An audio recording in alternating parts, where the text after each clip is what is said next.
बीवी को शौहर से शिकायत की कि वो अपने बच्चों पर तवज्जो देने के बजाय अपनी 4 साला भतीजी से इतना प्यार क्यों करता है। 4 साला भतीजी दोनों मियाँ बीवी में वजह तनाजा बनी हुई थी और चची का बस चलता तो वो अपने शौहर की कमसिन भतीजी की सूरत भी न देखती। मुश्तरका खानदानी निजाम की पेचीदगियों में उलझी इस कहानी का ताल्लुक मर्दान के नवाही इलाके तौर वसोकई से है। मैं हूँ पारस मसरूर और आप देख रहे हैं तो देखे न देखे शब्बीर तो देखेगा। शब्बीर ने देखा कि साजिद के रक्षे की आवाज सुनी तो उसकी 4 साला भतीजी जो बेड पर खड़ी होकर खिड़की से बाहर झांक रही थी चाचा चाचा करके छलांग लगाकर उतर आई और अभी साजिद रक्षे से उतरा भी नहीं था कि उसके पास पहुंच गई। चाचा घूमने चलो, मुझे गुड़िया लेनी है। अरे बेटा अभी आया हूँ, मुझे जरा मुंह हाथ तो धोने दो फिर चलते हैं। नहीं चाचा अभी चलो, अभी जाना है। अच्छा भाई चलते हैं, आ जाओ चलो बैठो। चाचा मैं आगे बैठूंगी। आगे बैठो। अरे भैया आ जाओ। साजिद ने अभी रक्षा स्टार्ट ही किया था कि सामने एक दरवाजा खुला जिस पर उसकी बीवी पर्दा हटाकर झांक रही थी। हम भी कुछ लगते हैं तुम्हारे, घर में शक्ल दिखा दिया करो कम से कम। अरे वो बच्ची ने जरा चीज की जिद कर ली थी, उसको चीज दिला के ला रहा हूँ। चीज दिलाओ या भाड़ में जाओ, आप घर में मत आना, समझे? चाची हम अभी आ जाएंगे। तुम ना अपना मुंह बंद रखो और हमारे घर आने की जरूरत नहीं है, अब इतने फालतू नहीं है हम लोग। चाचा चाची डांट रही हैं। अरे नहीं बेटे डांट नहीं रही है, वो तो तुम्हें पता है मजाक में ऐसी कहती है। जाओ अंदर।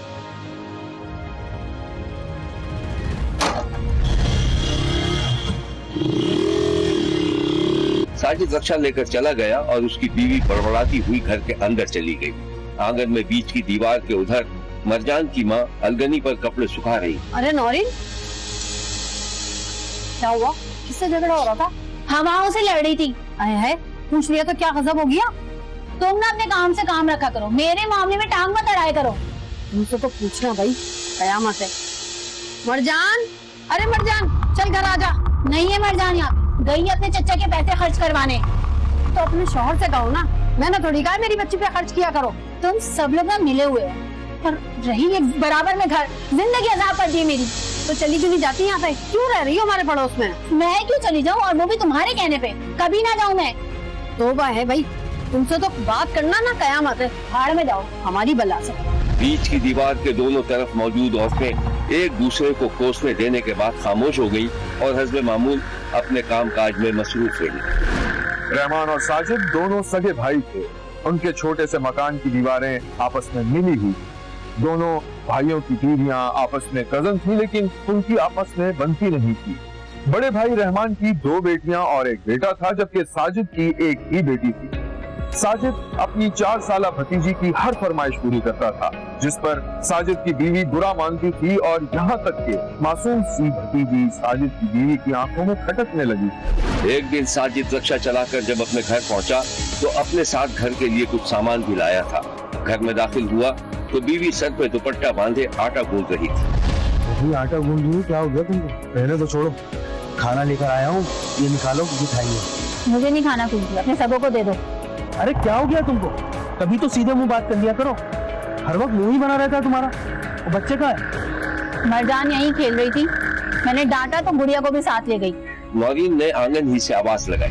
गुड़िया अगर खेल खत्म हो गया तो घर में झांक लो, तुम्हारा बाप आ गया है। अब्बू आ गए। अब्बू मेरी गुड़िया लाए ना। ठेंगा ले आओ, भतीजी के लिए लाओ। कभी तुम सीधे मुंह बात कर लिया करो, हर वक्त मुंह फुला के रखी हो। दीवार की दूसरी तरफ बड़े भाई की बीवी कुछ सुन रही थी। आंगन में साजिद की बेटी और बड़े भाई की बेटी मरजान खेल रही थी। गुड़िया बेटा तू अपने घर जा, वरना तेरी अम्मा कयामत मचा देगी।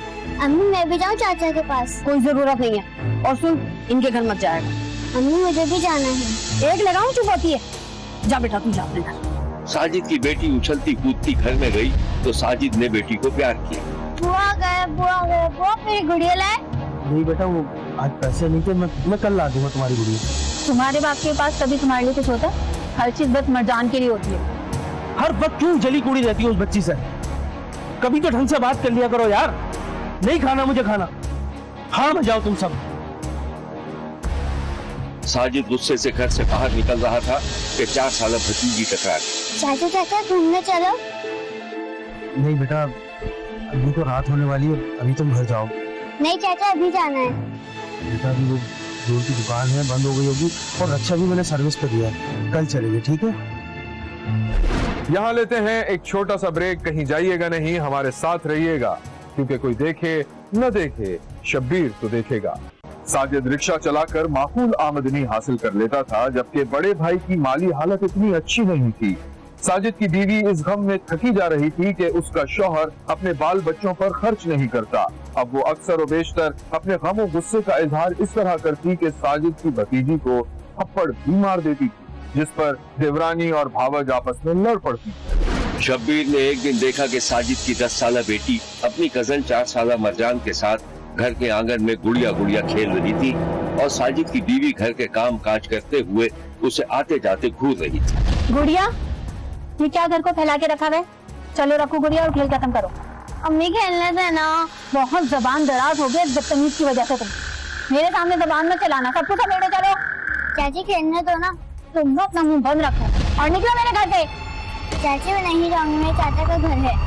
तुम्हें ज्यादा जबान चलाने वाली? हाँ बताओ, मैं भी तुम्हें रखो दूंगी जबान। चलो निकलो यहाँ से, निकलो यहाँ से। हमारे घर का, और तुम ना आज के बाद इसके साथ खेलती हुई नजर नहीं आना। चलो अंदर।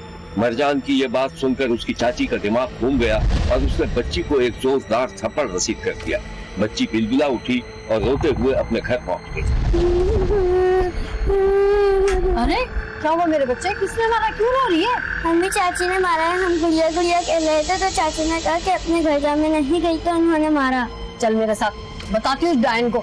मरजान की माँ अपनी बेटी का हाथ खींचती हुई पड़ोस में देवरानी के घर पहुंच गई। नारिन, नारिन, क्या हो गया? क्यों शोर मचा रही है? बता मरजान, क्या हुआ था?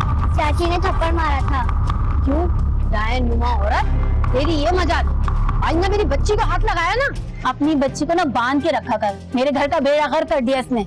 इसको तो मैं बाद में बांध के रखूंगी, पहले तो तेरी भोल खोलूंगी साजिद से। क्या बोल खोलेगी साजिद से? मैं कौन सा यहाँ नाचती गाती हूँ?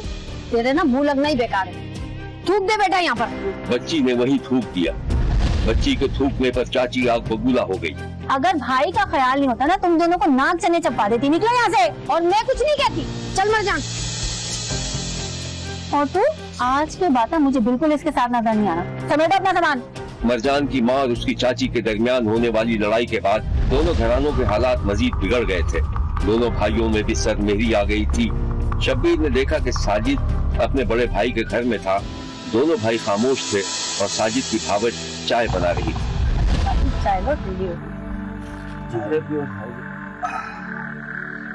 साजिद, एक बात करनी थी तुमसे। भाई बोले, कल बहुत आवाजें आ रही थी तुम्हारे यहाँ से, तुम लड़ते क्यों इतना बीवी से? भाई आपको तो पता है ना उस औरत के बारे में, कैसी है वो। अच्छी खासी बेइज्जती करी उसने भाभी की। मैंने उससे कहा जाके भाभी से माफी मांगो, मुझसे लड़ने लगी। आ गया मुझे गुस्सा। अरे कोई जरूरत नहीं है माफी वाफी की, पता नहीं उसे कुछ बात का गुस्सा है। भाभी आप तो बड़ी है, कम से कम आप ही माफ कर दे। आपको तो पता है ना कितनी जाहिल है वो। अरे मत लड़ा कर अपनी बीवी से, आखिर तेरी बीवी है वो। कभी कभी दिमाग खराब हो जाता है, शैतान हैवी हो जाता है दिमाग पर। क्योंकि मैं तो ये कह रहा हूँ कि मैं ही घर तब्दील कर लूँ, तो दूर चला जाता हूँ यार। तू चाहे तो ये तू ले ले। आप क्यों छोड़ के जाएंगे भाई घर? किस बात पे जा रहे हैं आप? मैं उसी को घर से निकालूंगा। दोनों भाई आपस में बात कर रहे थे कि इतनी देर में मरजान आंखें मलती हुई कमरे से बाहर आई और अपने चाचा से लिपट गई। मैं उसे निकाल दूंगा घर से। फिर मेरा बेटा आ गया, बैठो। चाचा वो जो आपने गुड़िया दी थी ना, चाची ने तोड़ के फेंक दी थी। अरे चुप कर, हर वक्त ओल पोल बोलती रहती है। फेंक दी तो फेंक दी, मैं दूसरी ला दूंगा गुड़िया के लिए। बेटा तुम फिक्र ना करो, अभी घर जाके और डांटता हूँ मैं उसको, ठीक है? चाचा मुझे नींद आ रही है। जाओ बेटा, आप सो जाओ जाके।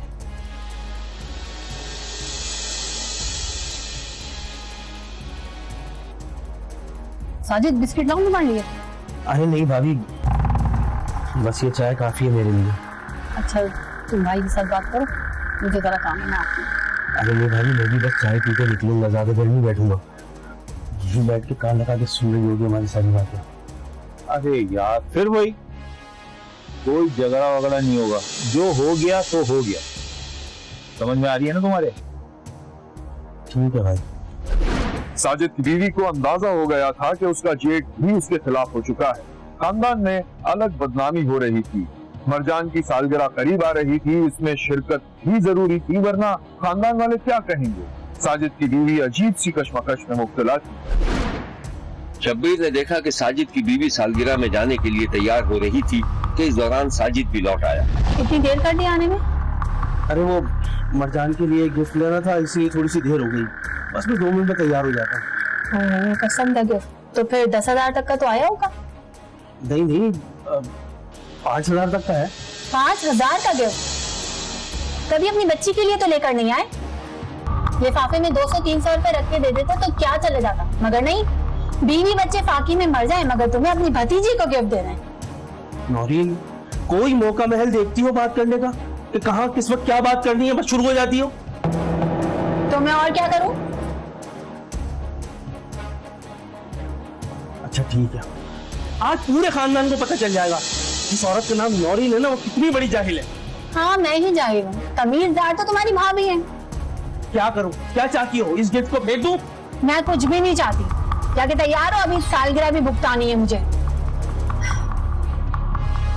नहीं चाहे तुमसे। साजिद अपनी बीवी को घूरता हुआ वॉशरूम की तरफ चला गया।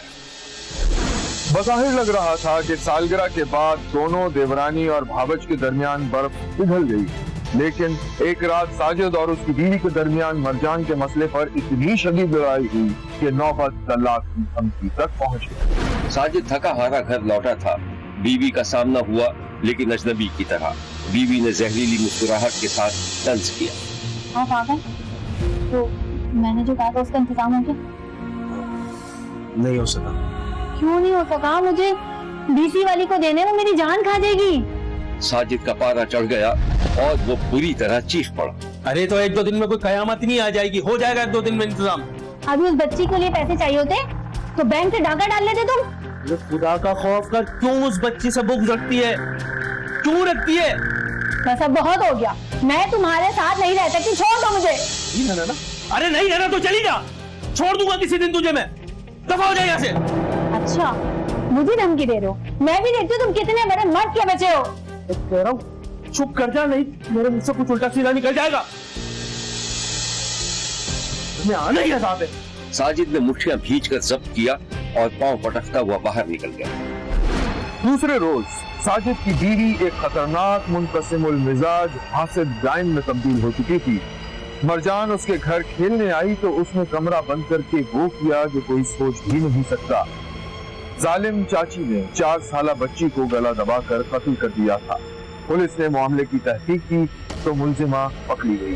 बच्ची का घर है, उसके साथ एडजस्टेंट, ये तकरीबन 1.5 मरले के घर हैं, इनके गरीब लोग हैं। उसके साथ एडजस्टेंट घर जो है उसमें एक औरत है जो जिसके जिस्म पर खसूसन चेहरे पर खराश के निशानात हैं। तो उससे हमें शक हुआ कि ये किस तरह से, उसकी मालूमात हमने की, उस औरत को हमने बुलाया। शुरू में तो उसने इनकार किया, वो कोई वजाहत नहीं कर सकी कि खराश किस तरह से आई, लेकिन उसकी जो एक बेटी है 13-14 साल उम्र है उसकी, उसको हमने बुलाया, उसके साथ हमने बात की कि आपकी माँ को ये चोट कैसे, उसने वर्जन उसका ये था कि ये दरवाजे के साथ में लगी हूँ तो उससे मुझे जो है ना ये खराश आई। हमने उसको क्रॉस वेरीफाई करने की कोशिश की, उसकी बच्ची से हमने पूछा तो बच्ची ने जो है ना कुछ और बात की, हमें शक गुजरा तो उस औरत को थोड़ा फर्दर इंटरोगेट किया और तो उससे हमें उसने जो है उसकी बेटी ने हमें बताया कि मेरी माँ ने जो है इसको कमरे में ले गई और मुझे कहा कि मैंने दरवाज़ा बंद कर दो और अंदर ले जाकर तो इसको उसने कत्ल किया है। और पहले बच्ची ने उसको कहा कि उसने दरवाज़ा बंद किया अपने कमरे का भी, बच्ची ने पहले इसको कहा कि मुझे मत डराओ, और उसके बाद जो है तो थोड़ी देर बाद बच्ची की जो आवाज़ें आई उसके बाद खामोश हो। उसके बाद बच्ची को उसने कमरे से बाहर जब मार दिया तो कमरे से बाहर निकाला है और इस जो उसकी अपनी बेटी है, कातिल की अपनी बेटी, उसने कहा कि इसने मुझे कहा कि इसको उठाकर उनके घर के सामने रख दो। उसने बाहर गली में देखा कोई नहीं है, उसने कहा इसको उठाकर वहाँ रख दो। तो उस बच्ची ने कहा कि मैंने बिल्कुल उसको उठाया, लेकिन उठाते हुए मुझे तो पता नहीं था कि ये मर गई है। जब मैं उसको उठा रही थी तो वो जो है तो पानी की तरह इधर उधर जा रही थी मेरे से, तो मेरे साथ इसने हेल्प किया, उठाकर मुझे हाथों में दी और मैंने उसको बाहर कर दी। तो ये सिंपल सी इसका ड्राफ्ट सीन है। मर्दान में 4 साल बच्ची के कत्ल के बाद पूरा महल्ला सोगवार हो गया था। बच्ची के वालिदैन पर गशी तारी हो गई थी, लेकिन अब उनकी बेटी चाची के हसद और नफरत के शिकार होकर कहीं दूर जा चुकी थी। शब्बीर ने देखा कि मरजान की गुड़िया कहीं कीचड़ में पड़ी हुई थी। देखते रहिए, क्योंकि कोई देखे न देखे, शब्बीर तो देखेगा। यहाँ हमारे प्रोग्राम का वक्त खत्म हुआ। अगले हफ्ते फिर हाजिर होंगे